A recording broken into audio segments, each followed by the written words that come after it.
Imagine this. You sit alone in silence, convinced you are thinking, forming your own ideas, shaping your own truths. But what if every thought in your head is not truly yours? What if, instead of speaking, your mind is merely listening, echoing the whispers of centuries, the voices of parents, teachers, leaders, and ghosts of the past? Friedrich Nietzsche warned us, the most common form of human stupidity is forgetting what we were trying to do in the first place. Are you the thinker, or just the echo chamber of inherited beliefs? When was the last time a thought truly shocked you, ruptured the script society handed you?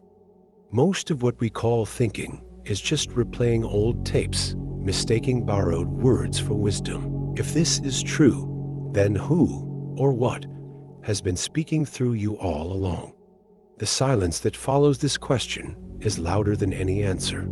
The terrifying truth. You were never taught how to think, only what to think. From childhood, your mind was colonized. Language, rituals, even your deepest fears were implanted by forces you never questioned. Carl Jung called this the collective unconscious, the inherited layers of thought that whisper beneath your awareness.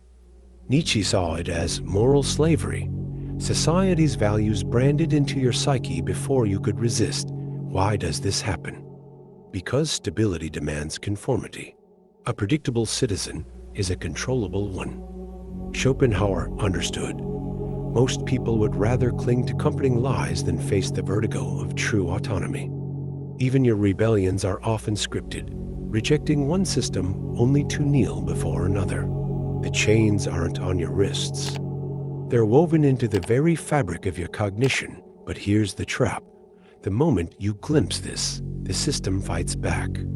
Doubt feels like madness. Silence terrifies. And so, the mind retreats, back into the familiar hum of borrowed noise. This silent puppetry doesn't just distort your thoughts, it rewires your perception of reality itself. Cognitive biases act as invisible gatekeepers, filtering out ideas that threaten the status quo. Neurologically, your brain favors familiar patterns, mistaking repetition for truth. Huxley's warning rings louder than ever. We drown in information yet starve for wisdom, mistaking the noise of culture for genuine insight on a societal scale. This explains the eerie uniformity of mass behavior, why outrage, trends, and even spiritual seeking follow predictable scripts. Sartre saw it clearly. Hell is other people, not because they're cruel, but because their gaze traps you in roles you didn't choose. The modern world amplifies this with algorithmic cages, feeding you recycled thoughts, disguised as personal choice. The cost? A haunting alienation from yourself.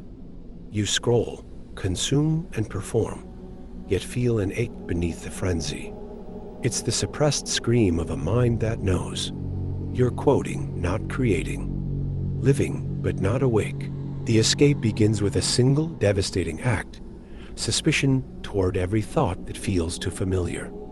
Nietzsche demanded a hammer for idols, not to destroy, but to test which beliefs ring hollow. Start here. When a conviction feels absolute, ask, who benefits from me believing this?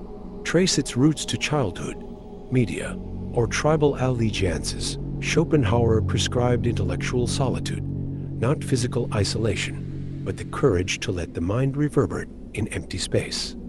Try this. For 1 hour, forbid yourself cliches, opinions, even memories. What remains is the raw hum of your consciousness. Jungian shadow work intensifies the rupture. Confront the parts of yourself you've outsourced to society's judgments. History's freest minds shared one tactic: deliberate dissonance. Dostoevsky immersed himself in the perspectives of criminals, saints, and madmen. You need not go so far, but consume ideas that make your psyche flinch. The goal isn't to replace dogma with new dogma, but to become ungovernable. Freedom isn't the absence of influence. It's the relentless scrutiny of all influences. Here is the devastating liberation. There is no pure, thought, only the eternal dance between listening and creating.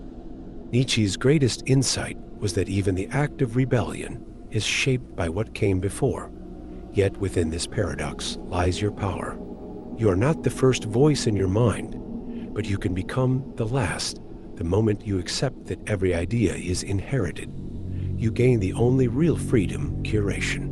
Like a sculptor chiseling away at a block of marble already shaped by time, your genius lies not in summoning thoughts from nothing, but in choosing which echoes to amplify, which to distort, and which to silence forever.